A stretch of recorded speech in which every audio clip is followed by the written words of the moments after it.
Hello and welcome back to 1874. I'm Dan Bardell and it's time for another show where I've asked the question on Twitter, what is the most important thing that Aston Villa need to address this summer? So I've had plenty of response to this, so I'm going to go through the Twitter replies and see what we make of them. And of course, the show is, as ever, sponsored by Match Bingo.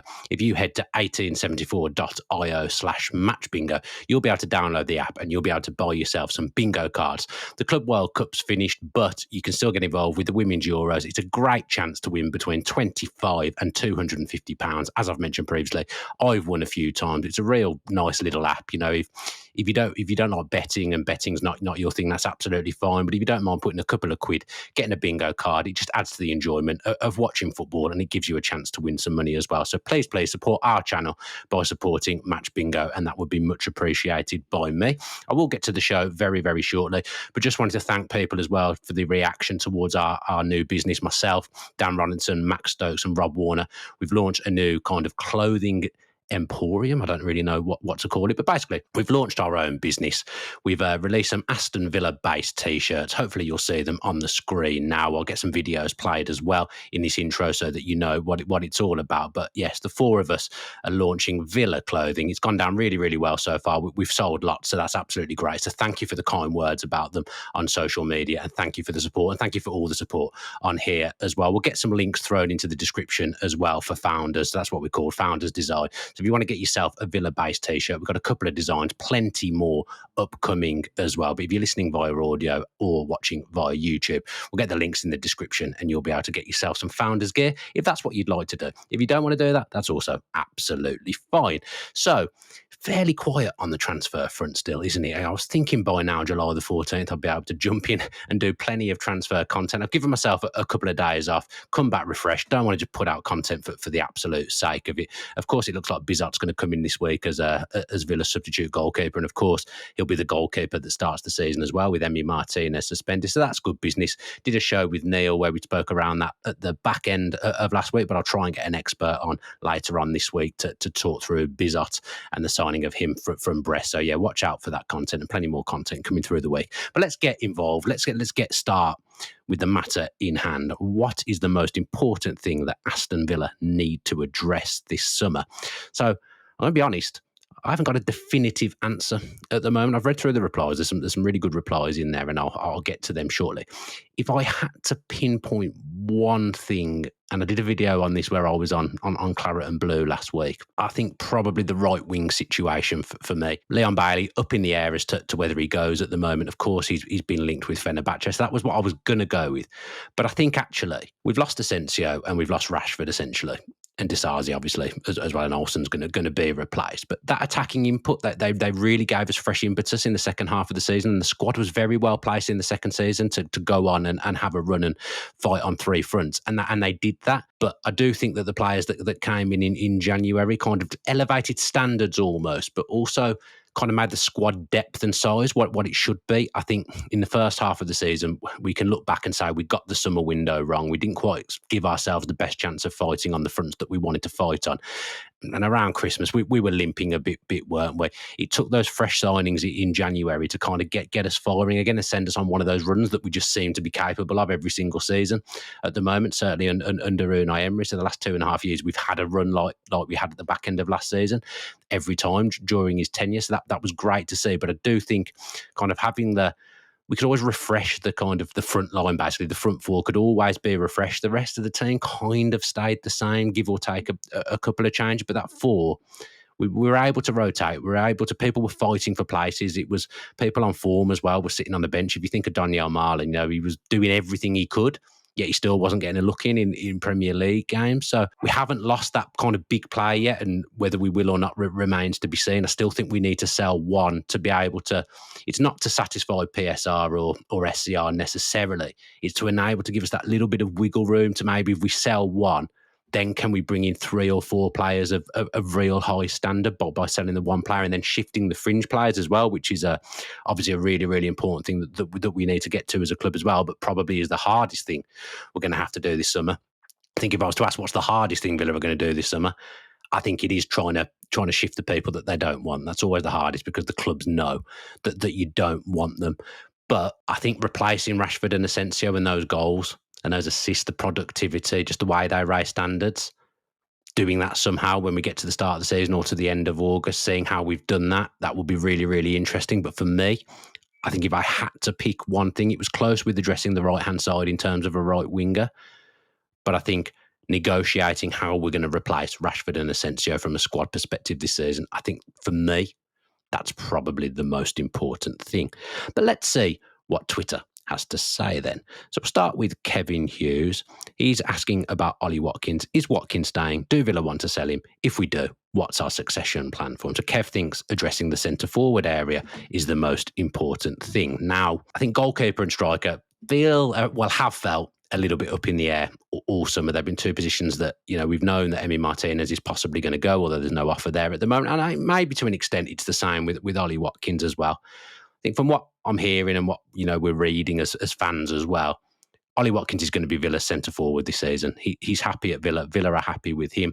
Jacob was on the other week and kind of spoke about that. There's been talks. There was a few things that Ollie Watkins wasn't happy with towards the back end of the season, and that's absolutely fine. You want players who want to play, who want to be at the team, who aren't happy sitting on the bench. Watkins is Villa's record Premier League goal scorer. I think they're going to go with him for this season, and then whether they sign a multifunctional backup to him or a young up-and-coming striker like they tried to with Duran with less baggage remains to be seen. But Kev thinks that's the most important thing to sort the striker situation. But in my mind, I kind of feel like it's already sorted to an extent. I think Ollie Watkins, bar a ridiculous offer, will be Aston Villa's centre-forward next season. And for me, everyone knows how much I rate him. I think if he knows he's the number 9, if he knows he's going to be playing every week, playing Thursday to Sunday with his durability, I think Villa at our level, I don't think we could ask for any better. So I think that's okay. Ratty Gar says, a right-back who can play the style Unai wants to play. Now, I've mentioned before on this pod, I think the club will identify other positions as being more urgent to fix. I'm not saying that's right. People keep jumping on me saying I'm a Cash apologist, defending Cash. That's just my opinion, that I don't think they're going to address the right back situation, because I think they'll look at having Matty Cash. They'll look at maybe having a couple of centre backs that can play right back as well. And they're very impressed with Garcia. And I think with the pre-season of bedding in, that he's going to be a good right back for the club that they've picked up for a really good fee that's only going to grow in value. Maybe what we thought Nedeljkovic was going to be for Nedeljkovic. I've completely forgotten how to say his name. I haven't mentioned him for so long. A criticism of the way we play for me, and when I say criticism, I'm not criticising Villa, but maybe just something that has piqued my interest, is that the left back obviously is the one that holds the width. And if it ends up being Luca Dean and Ian Matson for the season, I think that's a really strong left back department. I really, really do. On the right-hand side, I think the way we play, and Jacob and I were talking about playing styles last week and the evolution of the club, and maybe Villa need to evolve a little bit. For me, we haven't evolved on the right-hand side. The right back always feels a little bit up in the air. Cash always seems a little bit torn as to whether he should be coming forward, whether he should be tucking in. Probably to an extent the same with Garcia as well, who's a great dribbler off both feet. I think Garcia will play a lot of Europa League football, especially in the group stage. I think you'll see him pretty much every game in the group stage. That's my belief. But we won't see this until we start playing in pre-season, when we're trying things and maybe looking at how we're going to evolve the system. I don't think on the right-hand side, and with the left-hand side, I kind of say the setup, when I say it's basic, I don't mean it's basic. It's just simple. The left-back overlaps. We know what they do there.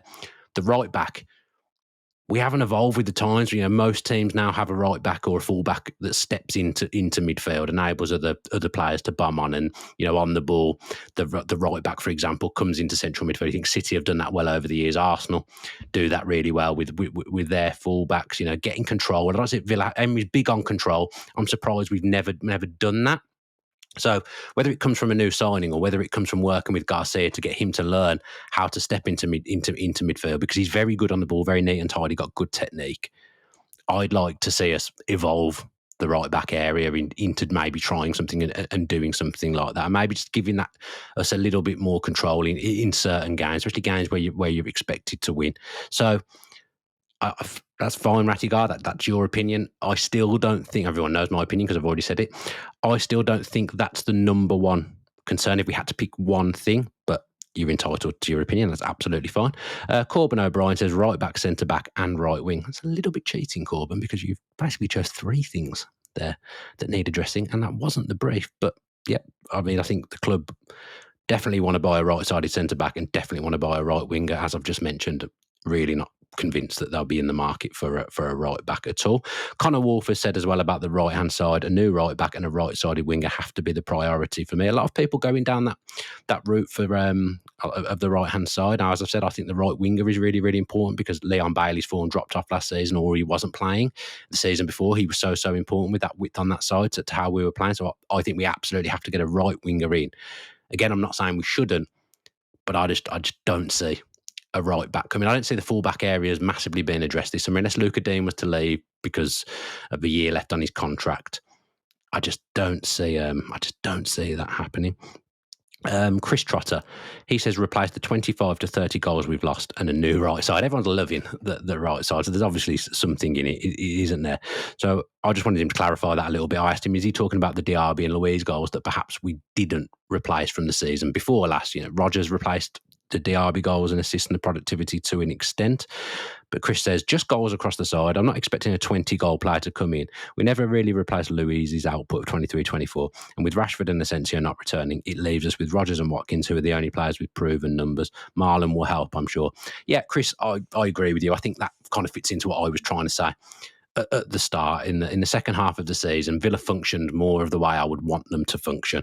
And Asensio and Rashford will be missed. Whether you think we should have signed them permanently or not, in the second half of the season, they were really, really big players for the football club. So I think the productivity of them perhaps needs replacing. Louise, a lot of his goals were penalties. I think maybe his set piece impact was missed, but we did seem to score goals from set play still and breakdowns of set plays. And I don't know. But I do think we're lacking goals, certainly, in the team. If you think about Duran as well, who scored a lot of our goals in the first half of the season as well, there's definitely a void that needs filling. So I think that's probably fair. Chris Trotter, Lou Jam replied to that comment saying, would say we replaced Louise's goals with Rodgers' output, and if Bailey didn't drop in form, we wouldn't have noticed them too as last season. That's the thing. If you take away, you almost last season were taken away in the first half of the season, Diaby and Louise, and then Bailey just wasn't there. I don't think he scored until last game in December or first game in January in the Premier League. So it took a long time for that goal to come, and think how productive he was the season before last. That is a lot of output that hasn't really properly been addressed. And I agree with Chris that if you're looking for like kind of proven numbers, Tielemans will get a lot of assists and be involved in a lot of good, but not really a goal scorer. It does fall a lot on Rodgers and Watkins. Can Ramsey get back to the kind of numbers he had in the Gerrard/Emery season? Hopefully. Is he going to be here? We don't know. McGinn didn't get anywhere near his numbers of the season before. So there's definitely a void that needs filling. I think that is really, really important. Asensio's season, might have to change your username there because I don't think that's going to be Villa relevant anymore. He just says a right back, please. That's fine. We've covered that. Christopher Franklin's taken a more nuanced and sensible approach. He says, I actually think it's SCR. We have to try and move to avoid fire sales and financial levers every June. We may need a one step back to go 2 steps forward at the moment. I think that's a good way of looking at it. The club, it's not so much the club because it's the same owners, but the management, Unai Emery, etc. They're kind of still making up for stuff that happened before them. So people on big wages that may be a surplus, and Dendoncker, Buendia, who I don't think was a bad signing, Bailey, who has had one good season in 4.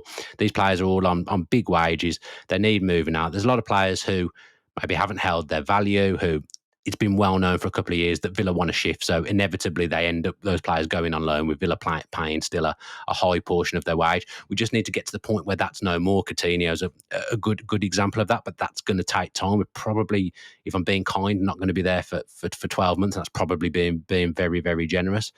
We haven't got to that point under Emery yet, but it's not his fault. And in the meantime, he's still trying to build a squad that's going to be competitive and push towards the top 4 and challenge for cups, which is what he's done, which is absolutely magnificent.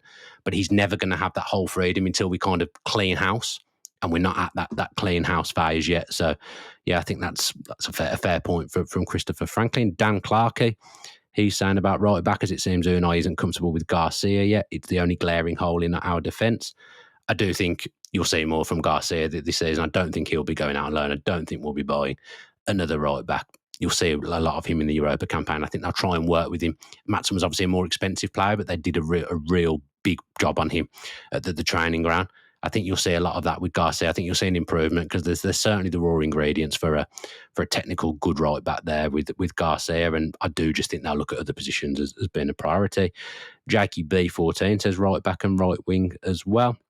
Ashley Evans, put ourselves in the position that we aren't having a jumble sale after every season. Next season will be incredibly difficult to get top 5, get the house in order now and try to find some marginal gains. I think top 7 in a trophy will be a fantastic season. We need to keep trying to get back in the Champions League. That's something that the club are going to have to do. We really need to do that. We've seen with Newcastle 2 out of the 3 seasons now in the Champions League.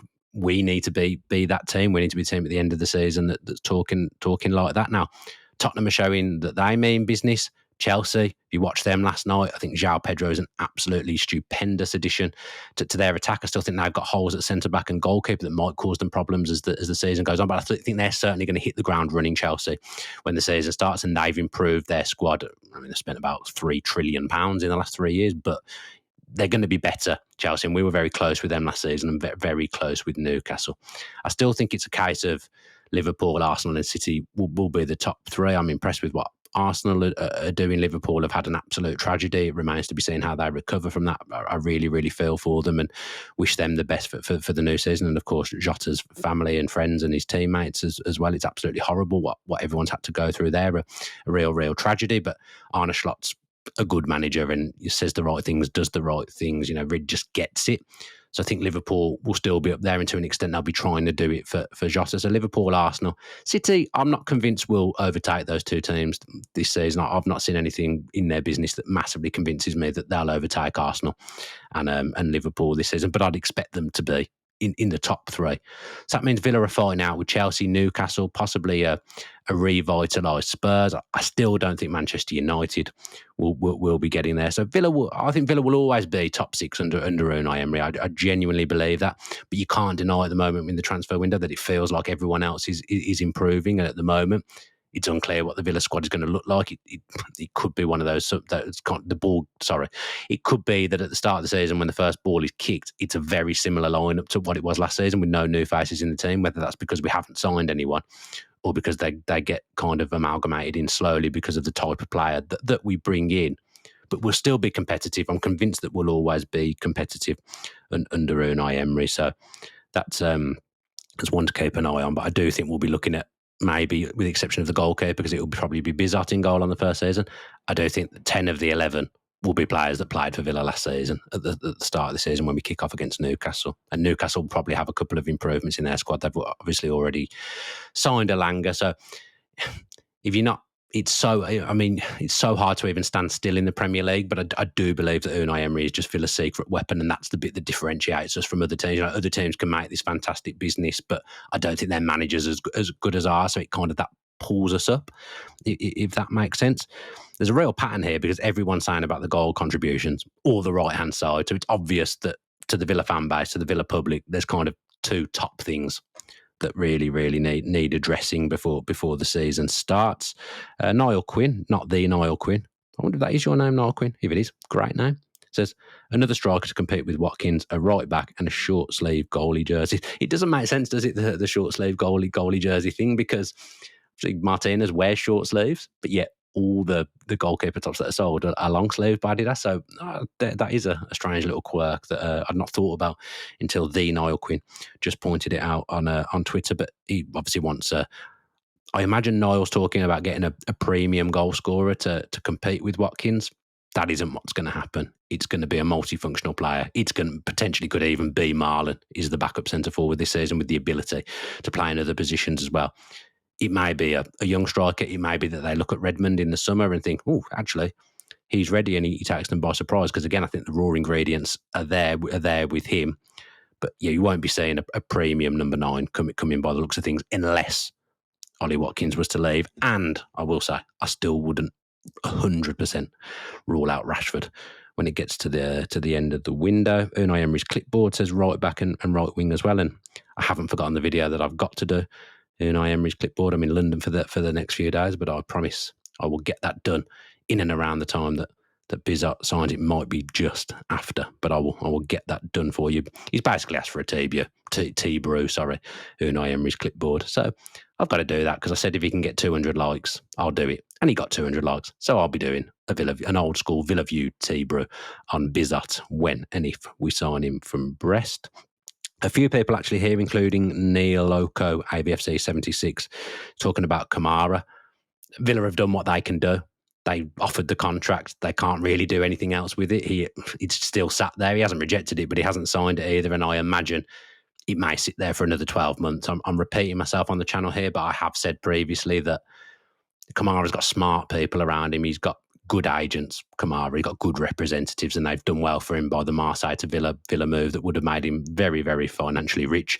And also, it was a good move for him at the time coming to the Premier League on a free. Obviously, Steven Gerrard did the one piece of wonderful work that he did for us by getting Kamara in. But they've proven that they're good at making the right decision and biding their time if they need to. I think if I was Boubacar Kamara, and I say this as a Villa fan, so obviously I would think slightly differently about this, but Boubacar Kamara is not a Villa fan. You are best off giving it another 12 months and seeing, one, where Villa are at, two, where you're at. Have you gone a whole season without having an injury? Then you've got 12 months left on your contract and you've got all the power. You've got the power play. You'll either go for a move for around 40 million probably in the summer with 1 year left on your contract to a big team, or you'll go on a Bosman and you'll have all the power to choose where you want to go, and you'll probably have more suitors. Or Villa are back in the Champions League. You sign a new contract because you're happy there and you like working under the manager. So I don't think we're going to see a resolution to Kamara over the next 12 months. I think the situation will stay the same. Boubacar Kamara probably signing a new contract before this video comes out. Coley Josh talking about Watkins and Rodgers not kind of carrying the burden. John Mayle says the wage bill. Luke Frost is talking about creativity as well. Plenty more people saying right back. I think that's probably it without me treading on old ground. Dean Corbett says tie down Emi Booba and Yuri. I mean, Emi's already tied down. He's got a big contract, but if he's at pre-season training this week, which he will be, there's every chance he now ends up staying at Villa at one point. And I said it on here that he was 70% out the door. The offers haven't materialised. He was willing to go. The club were willing to sell by the sounds of it, but it hasn't happened. So I think it's looking more and more likely now that Emi will stay, unless Manchester United react to the Onana injury. That's an interesting one to keep an eye on. Would they make a move? I don't think so, because they're going to need to sell Onana first. That's what they need to do. They wouldn't be able to buy Emi Martinez without selling a goalkeeper, and it's the same with Atletico and Oblak as well. Oh, sorry, I've just clicked on something that I did not mean to click on at all. So I think that does me. I think I've addressed most replies that came in on Twitter. So thank you very much to those that did take the time to reply. It is interesting to kind of check out the landscape and see how people are feeling, but it's clear that there's kind of two main areas that the Villa fans think the club need to address as the most important thing this summer. So hopefully you've enjoyed this show, me on my own solo. I promise I'll get some guests this week and we'll get some more content out. Like I say, it was a quiet back end to last week because there wasn't much happening and I didn't want to just drill out content for the sake of it. So I've had a break. I'm here now. I'm in London the next few days, but there'll still be content to come, so don't worry about that. And I've been on The Guardian this morning, so The Guardian Football Weekly. I'm on that, covering the women's Euros and the Club World Cup and any other business as well, transfer talk in there as well. So do watch out for that. That will drop on Monday the 14th afternoon, I suspect. And then, if you're not sick of me, I'm hosting for the first time on TalkSport. And I've been on TalkSport many times, been in the studio many times, but I've never been trusted in the big chair to host. So I'm hosting Transfer Insiders 7 p.m. till 10 p.m. with Kevin Hatchard. So if you're not bored of me, you're not sick of me, and you do like me, then you might want to tune into TalkSport between 7 p.m. and 10 p.m. and with European football expert Kevin Hatchard, friend of the show. So it promises to be a great show because Kev knows everything there is to know about football. And I'm there too. So yeah, it should be good. Don't forget to check out Match Bingo, and don't forget to check out the founders as well. I'm unsure where the videos will be coming in this video, but that they'll be there. So yeah, if you're passionate about Villa clothing like we are, and you want to get yourself some new Villa garments, they're top quality. Honestly, I wouldn't just say it. The t-shirts are such good quality, and the AV floodlights design I'm absolutely in love with. I've been wearing it to death. So yeah, if that interests you, it's not supporting the channel. It's nothing to do with any of our channels. It's just a venture between the four of us. Then get yourself a Founders Design t-shirt as well. Right, I'm going to go. Before I do, don't forget to subscribe on YouTube with your post notifications on, and give the video a like and a comment as well. If you're listening via audio, 5-star reviews, comments, everything's appreciated on Apple and Spotify. Be back through the week. Keep your eye on our social media, as I said, and as ever, a big, massive up the Villa.